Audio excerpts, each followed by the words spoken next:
izleyicilerimiz, değerli müşterilerimiz, takipçiler özel kampanyamız devam ediyor. Bak bütün renkleri var. Unisex rengi olarak bak karis rengi. El bagajı ölçüsü. 22 olgu, 30 olgu. 2000'de 110 manata ak katlı model. Yani keyfiyet olarak o bizlerden keyfiyet bakımından keyfiyetli olan modeller. 3 tanesi cemizde uşağı 110 manata. 32 olgu, 22 olgu, 12 olgu. Ancak takipçilere ait kampanyamız. Bak bütün renkleri, bütün modelleri, bütün isimleri var. Bak burada bunları göstereceğim bak bir yandan. Bak burada gördüğünüz bakım size gelir bak. 12 olgu, 22 olgu, 32 olgu. Gördüğünüz bütün renklerden, bütün isimlerden var. Alttakilerden de var bak. Pink rengi, boz rengi. Şimdi bozun bir tanesini göstereyim. Boz renkten aslında kal. Ancak takipçilere ait kampanyamız değerli izleyiciler.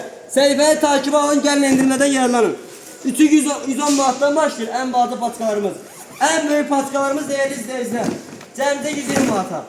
100 manatlık derslerimizden bittiği için kim ki yararlanabildiği indirimlerden gelip götürdü. Ben demiştim ki az sayıda kalıp. Kim geldi götürdü, onların elə ki indirimden yararlandı. İndi 110'luk derslerimizden kalır.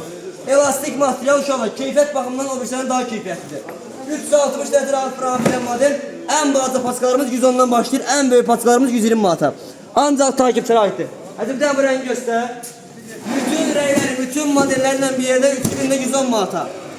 Sayfayı takip al, gel götür partlat geçsin. Bundan sonra ancak mayasına vereceğim.